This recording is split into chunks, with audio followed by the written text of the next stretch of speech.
The old rifle looked wildly out of place against the polished steel and high-tech displays of the nation's most exclusive shooting range. So did Evelyn Monroe, a silver-haired, dark-skinned woman dressed simply in jeans and a faded blouse. As she entered the cavernous facility, heads turned, conversations paused, and then, inevitably, the whispers began. Among them, Brent Holloway, a former Navy SEAL turned weapons entrepreneur, sneered and nudged his companions.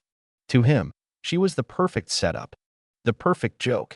When the staff handed Evelyn a sabotaged antique rifle and the cameras angled to capture her inevitable humiliation, none of them noticed how her hands moved with silent, practiced precision, or how her eyes coolly scanned every detail of the range. None of them knew that buried in a sealed government archive was a forgotten name, Spectre, the code name for a sniper whose confirmed eliminations made her the most lethal operator in modern military history before the government erased her. "Grandma with a gun," someone muttered. Evelyn heard it clearly. And after years of silence, it was finally time to remind them what happens when you mock a ghost. The afternoon sun slanted across the parking lot outside Precision Sovereign Range, one of Virginia's most elite shooting clubs. Among the rows of Porsches and Bentleys, a faded blue Camry pulled up. Evelyn Monroe stepped out, straightening her cotton blouse and smoothing back a wisp of silver hair. Beside her was her niece, Camille, a sharp-eyed investigative journalist in her late 20s with a fire for uncovering the truth. "And Evelyn," Camille whispered, "you don't have to do this. These people, they're brutal." Evelyn smiled gently. "I'm just here to support your story, baby girl. Let's show them some manners." Inside, the facility gleamed with stainless steel and rich mahogany. Display cases showcased firearms costing more than Evelyn's entire life savings. Camille had secured visitor passes under the pretext of writing a feature about inclusivity, or the lack thereof, in elite hobbies. Evelyn was just supposed to be background, unnoticed, anonymous. But Brent Holloway, towering in a custom-tailored suit stretched tight over his frame, spotted them instantly. His smile was predatory as he crossed the room, the crowd parting for him like a shark cutting through water. "You must be the journalist," Brent said, shaking Camille's hand with a bone-crushing grip. His icy blue gaze slid dismissively past Evelyn. "Unexpected +1. My aunt's an enthusiast," Camille said firmly. "I thought she'd enjoy the tour." Brent arched an eyebrow. "An enthusiast?" With that, he nodded toward the battered leather case Evelyn carried. Before she could reply, the crowd smelled blood. Tech billionaires, generals, defense contractors, the country's power elite, suddenly united in their amusement. "It's a Winchester Model 70, Evelyn said evenly, opening the case to reveal a beautiful, worn rifle crafted long before any of them were born. The laughter was immediate. "Think she knows which end the bullet comes out of?" Someone jeered. Brent chuckled, basking in their scorn. "Ma'am," he said mockingly, "we've got systems here with wind simulation, moving heat targets, AR overlays. Might be a bit much for a traditionalist." "I'd like to try," Evelyn said calmly. Snickers rippled through the room. "Your funeral," Brent said, motioning her forward. The group moved into the state-of-the-art range where digital targets shifted and danced, simulating unpredictable conditions. One by one, the elite showed off, hitting targets with $20,000 rifles boasting AI-assisted scopes. Then Brent himself stepped up, striking 9 out of 10 at 300 yards with one of his company's prototypes. Cheers erupted. "Let's see what Grandma's got," he called. Evelyn approached the firing line. The old Winchester seemed almost laughable next to the gleaming futuristic gear surrounding her. She loaded a round with serene deliberation, lifted the rifle to her shoulder, and paused. Stillness. A long, unnatural stillness. Then, a crack.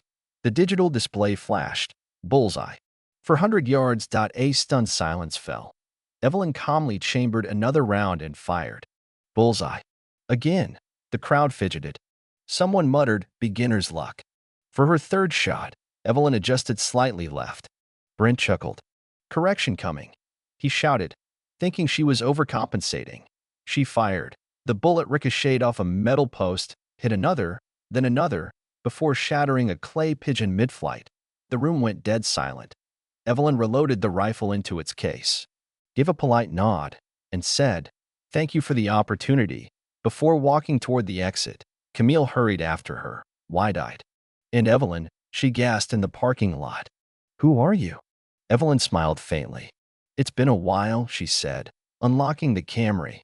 Inside Evelyn's modest home, the walls held family pictures, not medals. The furniture was old, the garden tidy but simple. Nothing suggested the woman inside had once been a ghost in the world's deadliest shadow wars.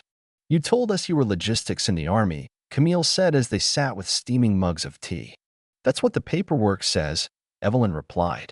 "But today," Camille pressed, "that wasn't logistics. That was—" Evelyn pulled out a battered newspaper clipping. "Local girl stuns county shooting competition." "You can thank your great-grandfather," Evelyn said, smiling wistfully. "Started me off shooting tin cans on the farm. Didn't miss much after that."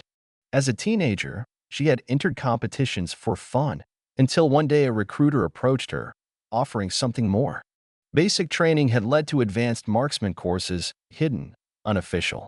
Women weren't allowed in combat, but unofficial units needed talent more than they needed to follow the rules. That unit had been called Black Star, invisible, disposable, legends hidden in plain sight. Evelyn had been its brightest star, her codename whispered with reverence across battlegrounds she officially had never visited. Her superiors buried her accomplishments to protect careers, reputations, and themselves. But ghosts have long memories, and so, when Brent Holloway laughed, he awakened something that had slept inside Evelyn for too long. Over the next few weeks, Camille dug deeper.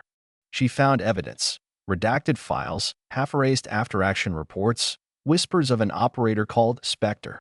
Each night, more pieces fit together. Each day, new threats emerged. Anonymous messages warned Camille to stop. Surveillance vans parked down the street. Evelyn's house was broken into, though nothing was taken.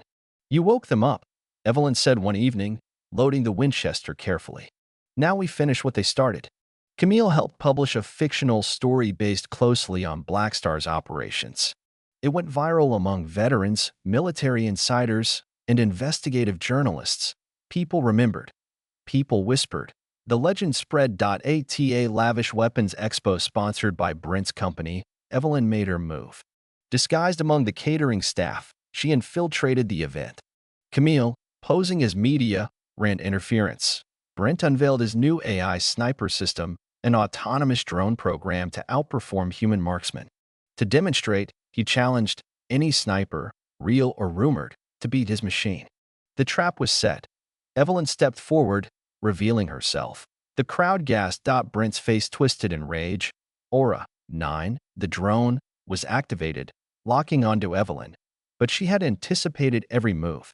As the drone adjusted for its shot, Evelyn used an old battlefield trick, jamming its heat sensors with a modified cold pack tucked under her jacket. The drone hesitated. Evelyn didn't. With one clean shot, she disabled its primary sensor, sending it crashing harmlessly to the floor. Cameras flashed. Phone streamed live. Evelyn turned to Brent. "Some wars are fought in silence," she said, her voice carrying across the stunned hall. "Some victories are never seen." Until now. Authorities moved quickly after that. Investigations into Brent's contracts, his sabotage at the range, his use of military-grade AI without oversight. Within days, his empire crumbled, and Evelyn, for the first time in decades, she was free to be seen.